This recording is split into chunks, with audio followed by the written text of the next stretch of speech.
নমস্কাৰ। আজি আমি উচ্চতৰ মাধ্যমিক দ্বিতীয় বাৰ্ষিকৰ এটি পাঠ আলোচনা কৰিবলৈ লৈছোঁ। পাঠৰ অন্তৰ্গত যিখিনি প্ৰশ্নোত্তৰ আছে সেইখিনি আলোচনা কৰিবলৈ লৈছোঁ। আৰু পাঠৰ বিষয়বস্তু হৈছে কৈশোৰকাল আৰু ইয়াৰ উপযোগী শিক্ষা। এই কৈশোৰকাল আৰু ইয়াৰ উপযোগী শিক্ষা মই যিমানখিনি আছিলে সেইখিনি বিস্তৃতভাৱে মই আলোচনা কৰিছোঁ আৰু মই ইয়াৰ কেইটামান প্ৰশ্নও মই আলোচনা কৰিছিলোঁ। এতিয়া চমু প্ৰশ্নৰ কৈশোৰকাল আৰু ইয়াৰ উপযোগী শিক্ষাৰ চমু প্ৰশ্ন খ দিনৰ প্ৰশ্নটো আছিলে এক নম্বৰটো মই আলোচনা কৰিছিলোঁ আগত। কৈশোৰকালৰ কিশোৰ কিশোৰীৰ মাজত পৰিলক্ষিত হোৱা নৈতিক পৰিৱৰ্তনসমূহ কঢ়িয়াই লিখা। এতিয়া মানৱ জীৱনৰ কিশোৰ কিশোৰীসকলৰ শাৰীৰিক, মানসিক, আৱেগিক, সামাজিক আৰু নৈতিক ক্ষেত্ৰত নানা পৰিৱৰ্তন দেখা দিয়ে। এই পৰিৱৰ্তনৰ ভিতৰত শাৰীৰিক আৰু জৈৱিক পৰিৱৰ্তনে কিশোৰ কিশোৰীৰ দেহৰ বিভিন্ন অংগৰ আকাৰ, ওজন, দৈৰ্ঘ্য বৃদ্ধিৰ লগতে পুৰুষ নাৰী দেহৰ গঠনৰ পাৰ্থক্য লক্ষণ পৰিস্ফুট হয়। আৰু যৌৱন প্ৰাপ্তিয়ে শাৰীৰিক পৰিৱৰ্তনৰ লগতে কণ্ঠস্বৰ পৰিৱৰ্তন হয় আৰু মানসিক শক্তি তথা বুদ্ধি, দুৰ্মূত্ৰ চিন্তনৰ ক্ষমতা, যুক্তিনিষ্ঠ বিভিন্ন দিশত মানসিকভাৱে সবল আগ্ৰহ আদি বিকাশ পৰিলক্ষিত হয়। আৱেগিক বিকাশে ভাৱ প্ৰৱণ কৰি তোলাৰ উপৰিও আশাবাদী আৰু নিৰাশাবাদী ভাৱ এই কালতে হয়। দলীয় মনোভাৱ, সহমৰ্মিতা তথা বন্ধুত্বৰ ভাৱ, নিজস্ব মতাদৰ্শ আৰু ধৰ্মৰ জীৱনৰ লক্ষ্য তথা উদ্দেশ্যৰ প্ৰতি উৎকণ্ঠা জাগি মানসিক দ্বন্দ্বৰো সৃষ্টি হয় এই কিশোৰ কিশোৰী কালছোৱাত। এতিয়া কথাটো হ'ল নৈতিক যদি পৰিৱৰ্তন বুলি আমি চাবলৈ যাওঁ, প্ৰথম কথা হ'ল আমাৰ শাৰীৰিকভাৱে আমাৰ কিশোৰীসকলৰ যে শাৰীৰিকভাৱে বহুতো পৰিৱৰ্তন হয়।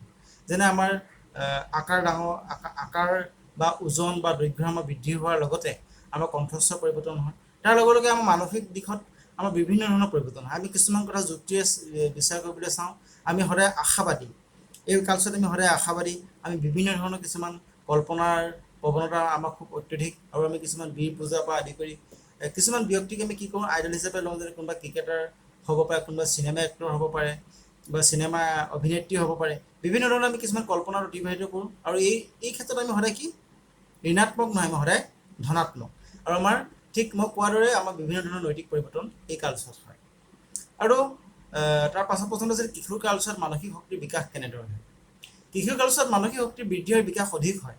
মানসিক শক্তি মানে হ'ল বুদ্ধি, বিমূৰ্ত চিন্তন ক্ষমতা, যুক্তি শক্তি, বিভিন্ন দিশত আগ্ৰহ দিয়ে। আৰু আমাৰ কি হয় কিশোৰ কালচোৱাত মই এতিয়া ক'লোৱেই যে কৈশোৰ কালচোৱাত আমাৰ কি হয়, আমি বিভিন্ন ধৰণৰ যুক্তিয়ে কিছুমান কথা বিচাৰ কৰোঁ। তাৰ উপৰি বিভিন্ন দেশত আগ্ৰহ, আমি খেলা ধূলাতে হওক বা ছবি আঁকাতে হওক, বিভিন্ন ক্ষেত্ৰতে হওক আমি কি কৰোঁ, সেই বয়সত আমি বিভিন্ন ধৰণৰ খেলৰ প্ৰতি হওক, বিভিন্ন ক্ষেত্ৰত ছবি অঁকাই হওক, কিতাপ পঢ়াই হওক বা ফুৰা চকাই হওক, বিভিন্ন ক্ষেত্ৰত আমি কি হয় সেই সময়ত আমাৰ আগ্ৰহটো খুব বেছি। আৰু যিহেতু আমি কথাবোৰ আমি সদায় ধনাত্মক দৃষ্টিৰে চাওঁ, ইতিবাচক দৃষ্টিৰে চাওঁ, আৰু সেইকাৰণে আমাৰ এই সমস্যাত আমাৰ মানসিক যিটো শক্তি খুবেই তুংগত থাকে। কৈশোৰৰ আৰম্ভণিতে যদি বৌদ্ধিক বিকাশৰ গতি কিছু হ্ৰাস পায়, শেষৰ পিনে ই দ্ৰুতগতিত আগবাঢ়ি যায় আৰু কৈশোৰৰ ক্ষেত্ৰত বৌদ্ধিক ক্ষমতাই চৰম উৎকৰ্ষ লাভ কৰে।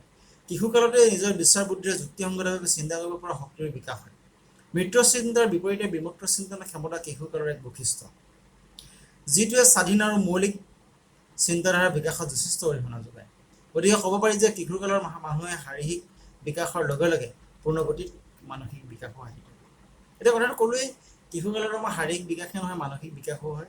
আৰু মানসিক বিকাশ আমাৰ বিভিন্ন ধৰণৰ হয়।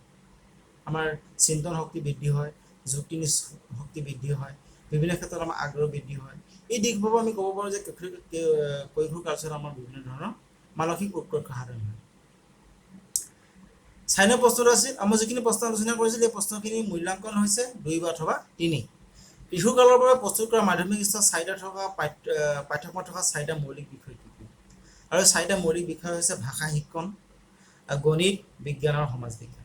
এই 4টা বিষয় প্ৰধানকৈ কিশোৰ কালচোৱাত শাৰীৰিক, মানসিক, বৌদ্ধিক বিকাশৰ ক্ষেত্ৰত বিশেষ ভূমিকা লাভ কৰে বুলি মনস্তাত্ত্বিকসকলে কয়। আৰু 5 নম্বৰ প্ৰশ্নটো আছিল কিশোৰ সংস্কৃতি কি? এইটো পৰীক্ষাত পাই আহে যে কিশোৰ সংস্কৃতি কি? ইয়াৰ আগবাৰো এই পৰীক্ষাত আহিছিলে। সমনীয়াৰ সৈতে হোৱা প্ৰতিযোগিতা সহযোগিতাৰ অন্তৰ্গত কিশোৰসকলৰ এক অপসংস্কৃতি গঢ়ি উঠে, যে আমি লগৰ লগত ঘূৰা, লগৰ লগত ফুৰা চকা কৰা, লগৰ লগত খেলা। তাৰ মাজত কি হয়, এটা আমাৰ সেই গোটেই লগৰখিনিৰ লগত বা প্ৰতিযোগিতা হওক সহযোগিতা হওক অন্তৰত এটা কি হয় উপসংস্কৃতিৰ সৃষ্টি হয়। তেওঁলোকৰ মাজত এটা একতাৰ সৃষ্টি হয়। সেই একতাটো আমি সাধাৰণ ভাষাত কি বুলি ক'ব পাৰোঁ, কিশোৰ সংস্কৃতি বুলি ক'ব পাৰোঁ। আৰু কিশোৰ অৱস্থাত চাল চলন, সাজপাৰ, বাকভংগী, ধ্যান ধাৰণা, আনকি ৰাজনৈতিক মতাদৰ্শ আদিতো এই সংস্কৃতি যথেষ্ট প্ৰভাৱ পেলায়। কথাটো হ'ল এতিয়া কোনোবা এজনে যদি কিবা এটা কথা চিন্তা কৰে, যদি বেলেগ এজনক লগৰক কয়, তেওঁ কথাটো চিন্তা কৰে। আৰু এই সময়ত আমি দেখা পৃথিৱীৰ বিভিন্ন ধৰণৰ যদি আমি ভালকৈ চাওঁ, এই কিশোৰ কিশোৰী বা আমাৰ কৈশোৰকালত বিভিন্ন ধৰণৰ আন্দোলন হোৱা আমি দেখিবলৈ পাইছোঁ। আৰু ইয়াৰ নেতৃত্ব লৈছিলে কৈশোৰ বা কিশোৰী, কিয়নো তেওঁলোকৰ এটা ইউনিটি এটা থাকে, সহযোগিতা থাকে, প্ৰতিযোগিতা থাকে। তাৰ মাজত যিটো উপসংস্কৃতিয়ে যে ৰাষ্ট্ৰ হওক বা বিভিন্ন ক্ষেত্ৰত যদি বিদ্ৰোহ তেওঁলোকে বহু সময়ত আমি বিদ্ৰোহ কৰা দেখা পাইছোঁ। আৰু এই সংস্কৃতিয়ে যথেষ্ট প্ৰভাৱ পেলায় ৰাজনৈতিক মতাদৰ্শত। আৰু মন কৰিবলগীয়া কথা যে বেছিভাগ ক্ষেত্ৰত কিশোৰ সংস্কৃতি ধনাত্মক দিশতকৈ ঋণাত্মক দিশৰ প্ৰতি অধিক ধাৱমান হয়।